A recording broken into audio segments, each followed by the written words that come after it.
نحمده ونصلي ونسلم على رسوله الكريم أما بعد فأعوذ بالله من الشيطان الرجيم بسم الله الرحمن الرحيم إن الله على كل شيء قدير صدق الله العلي العظيم۔ بے شک اللہ رب العزت ہر چیز پر قادر ہے۔ یہاں اس آیت سے ایک بے دین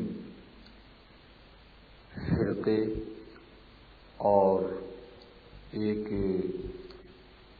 بے دین گروہ نے اللہ رب العزت کے لیے امکان کذب ثابت کیا ہے۔ امکان کذب کا مطلب یہ ہے اللہ تعالیٰ جھوٹ بول سکتا ہے، اور یہ اور بات ہے کہ اس نے جھوٹ بولا نہیں، یہ انہوں نے اپنی کتابوں میں لکھا ہے، اور یہی ہمارا ان سے بنیادی جھگڑا ہے اور بنیادی اختلاف ہے۔ اللہ رب العزت کے لیے جھوٹ ممکن ماننا یہ علماء حرمین اور مصر، شام وغیرہ نے اس کے پیش نظر ایسے لوگوں کے بارے میں جنہوں نے ایسا لکھا اور اس کے جو قائل ہوئے اور اس کو جنہوں نے صحیح جانا، ان کو دار اسلام سے خارج قرار دیا ہے۔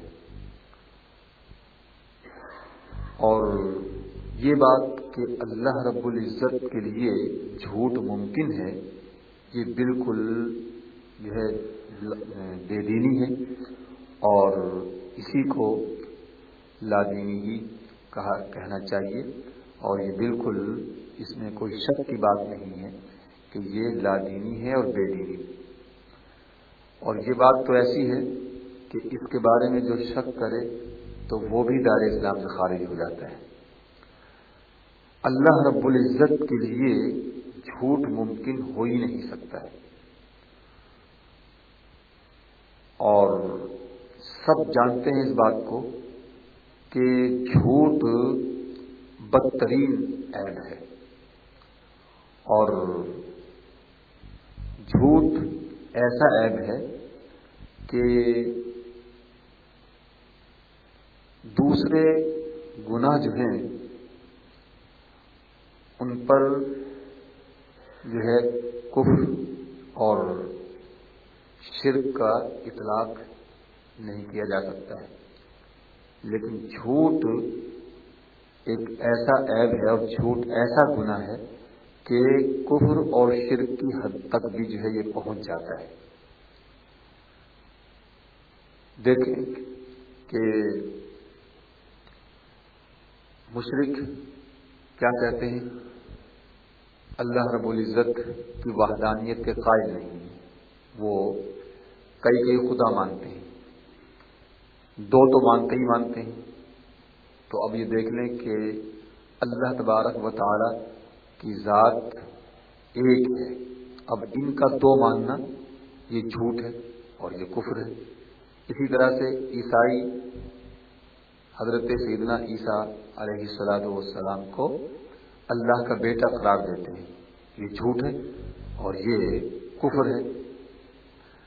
تو جھوٹ ایسا گناہ ہے کہ یہ اکثر کفر ہو جاتا ہے۔ اب آپ دیکھیں کہ جو شراب پیتے ہیں یا چوری کرتے ہیں، اگر وہ اس کو حرام جانتے ہوئے کریں تو یہ گناہ ہے۔ شراب پینا، چوری کرنا یہ بہت بڑا گناہ ہے، لیکن اگر چوری کرنے والا چوری کرنے کو حلال جانتے ہوئے کرے گا تو یہ کفر ہو جائے گا اور یہ جھوٹ ہے۔ چوری کو حلال جاننا یہ جھوٹ ہے، تو اس لیے کفر ہوا۔ اسی طرح سے شراب اس کو اگر کوئی حلال جان کر پیے تو یہ جھوٹ ہے، تو یہ کفر ہوا۔ تو اور پھر آپ دیکھیں کہ قرآن کریم میں کسی گناہ پر لعنت نہیں آئی، کوئی گناہ ایسا نہیں کہ جس پر اس کے کرنے والے پر اللہ تعالیٰ نے لعنت کی ہو، لیکن جھوٹ ایسا گناہ ہے کہ جھوٹ بولنے والے پر قرآن کریم میں لعنت فرمائی گئی ہے، لعنت اللہ علی الکاذبین، جھوٹوں پر اللہ کی لعنت۔ تو جھوٹ ایسا عیب ہے، اور بلکہ یوں کہیے کہ جھوٹ کے نہ بولنے کی اگر کوئی پختگی سے پابندی کر لے اور وہ بالکل جھوٹ نہ بولنے کا عہد و پیمان کر لے تو اس سے گناہ نہیں ہوگا، اور اگر وہ جھوٹ بولنے پر آمادہ رہے تو پھر آپ دیکھ لیں کہ ایسے لوگوں سے گناہ ہوتے رہتے ہیں۔ چوری کرنے والا، شراب پینے والا، یہ پہلے سے تہیہ کیے ہوتا ہے کہ اگر پکڑے گئے تو جھوٹ بول دیں گے، انکار کر دیں گے، تو اس لیے جو ہے یہ گناہ کرتے ہیں۔ تو جھوٹ ایسا عیب ہے کہ جو برائیوں کی جڑ ہے، برائیوں کی طرف لے جاتا ہے اور گناہوں کی طرف لے جاتا ہے، اس سے گناہ جو ہے وہ صادر ہوتے رہتے ہیں جھوٹ بولنے والے سے۔ لیکن آج اگر تہیہ کر لیا جائے کہ جھوٹ نہیں بولنا ہے تو کوئی گناہ سرزد نہیں ہوگا۔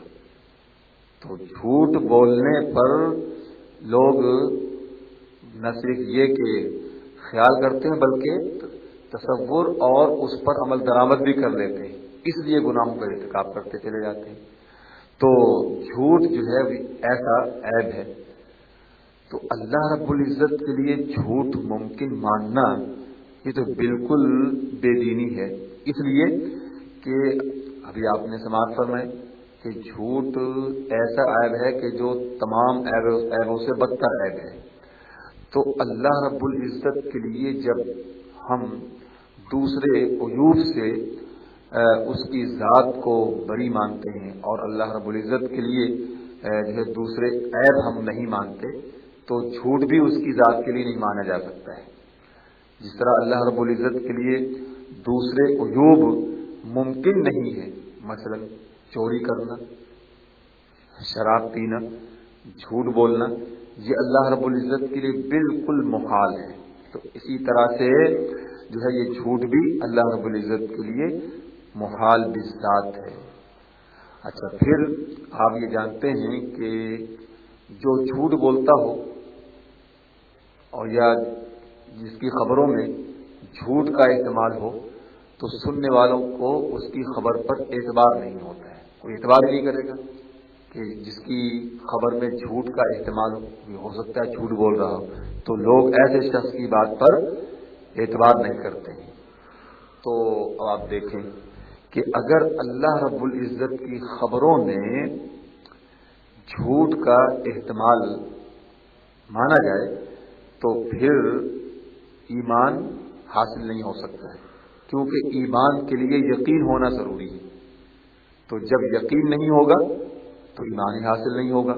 تو لہذا آپ اس بات کو آسانی سے سمجھ سکتے ہیں کہ اس گروہ نے جو اللہ رب العزت کے لیے جھوٹ ممکن مانا ہے اور جھوٹ جو ہے وہ مانتے ہیں، تو اس گروہ کا کوئی بھی فرد جو ہے اللہ رب العزت کے لیے جھوٹ کا ممکن ہونا مان کر صاحب ایمان نہیں ہو سکتا ہے، وہ مومن ہو ہی نہیں سکتا ہے، اس لیے کہ اس کو اللہ رب العزت کی ہر خبر میں جو ہے وہ جھوٹ نظر آئے گا، اور ایمان جو ہے وہ بغیر یقین کے حاصل ہو ہی نہیں سکتا ہے۔ اور اسی طرح سے آپ دیکھیں کہ بعض باتیں ایسی ہیں کہ جو بندوں کے لیے کمال کا درجہ رکھتی ہیں۔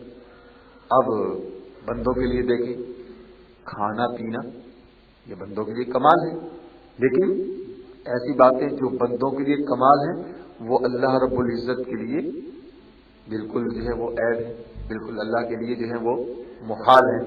اب اللہ تبارک و تعالیٰ کے لیے کھانا پینا بالکل محال ہے، تو اب آپ دیکھیں کہ جھوٹ جو ہے یہ تو اللہ کے بندوں کے لیے بھی پہلے درجے کا عیب ہے. تو جب ہم بندوں کے لیے پہلے نمبر کا اس کو عیب قرار دیتے ہیں تو پھر اللہ رب العزت کے لیے کیسے جو ہے جھوٹ ممکن مانا جا سکتا ہے؟ تو لہذا جس فرقے نے اور جس گروہ نے اللہ رب العزت کے لیے جھوٹ ممکن مانا ہے وہ مومن نہیں ہو سکتے. اگر ان سے یہ کہا جائے کہ یہ بتلاؤ کہ تمہارے لیے جو ہے جھوٹ عیب ہے کہ نہیں، تو وہ فوراً لا حول ولا قوت الا باللہ استغفر اللہ پڑھیں گے. یہ تو پرلے درجے کا عیب ہے. تو اپنے لیے تو جو ہے جناب عیب مان رہے ہیں اور اللہ رب العزت کے لیے جو ہے جناب وہ عیب نہیں مانتے. حضرت دلیل کیا دیتے ہیں؟ کہتے ہیں کہ اگر اللہ تعالیٰ کو جھوٹ پر جو ہے وہ قدرت کا نہیں رہا، اللہ تعالیٰ جھوٹ نہیں بول سکتا ہے تو اس کی قدرت ثابت نہیں ہوگی. ان بے ایمانوں کو جھوٹ بولنے میں اللہ کی قدرت جو ہے وہ معلوم ہوتی، باقی اور جگہ جو قدرت نہیں معلوم ہوتی. تو یہ کس قدر جو ہے یعنی بے دینی ہے. اور بڑے دھڑلے سے اپنے آپ کو جو ہے وہ مسلمان بھی کہتے ہیں، بڑے جو ہے پکے دیندار بھی کہتے ہیں اور اللہ کے لیے جھوٹ بولنا ممکن بھی مانتے ہیں. کیوں کہ ان کے بڑوں نے نہیں کیا. حالانکہ ان کے بعض ایسے لوگ کہ جو بڑے منطقی ہوئے ہیں انہوں نے بھی جو اس بات کو تسلیم کیا کہ ہمارے بڑوں سے یہ بہت بڑی غلطی ہوئی ہے کہ انہوں نے اللہ تعالیٰ کے لیے جھوٹ کو ممکن مان لیا. اللہ تعالیٰ کے لیے جھوٹ محال بھی ذات ہے. جس طرح سے دوسرے عیوب اللہ تعالیٰ کے لیے محال بھی ذات ہیں، اسی طرح سے اللہ تعالیٰ کے لیے جھوٹ بولنا بھی جو ہے بالکل محال بھی ذات ہے. تصور نہیں کیا جا سکتا ہے، سوچا نہیں جا سکتا ہے. بہرحال ان اللہ علی کل شیء قدیر، اللہ تعالیٰ ہر چاہے پر قدرت رکھتا ہے. تو اللہ تعالیٰ کب جو ہے اپنے لیے جھوٹ جو ہے وہ چاہے گا، تو جو اس کی مشیت میں جو اس کے چاہنے میں آئے وہ جو ہے اس پر قدرت رکھتا ہے. ہم یہ کہتے ہیں، ہمارا موقف یہ کہ ہم اللہ تبارک و تعالیٰ کے لیے یہ تصور نہیں کر سکتے، جس طرح سے اور عیوب کا تصور نہیں کر سکتے اسی طرح سے جھوٹ کا بھی تصور نہیں کر سکتے ہیں. اللہ تبارک و تعالیٰ سمجھ کی توفیق عنایت فرمائے. وآخر دعوانا الحمد للہ رب العالمین.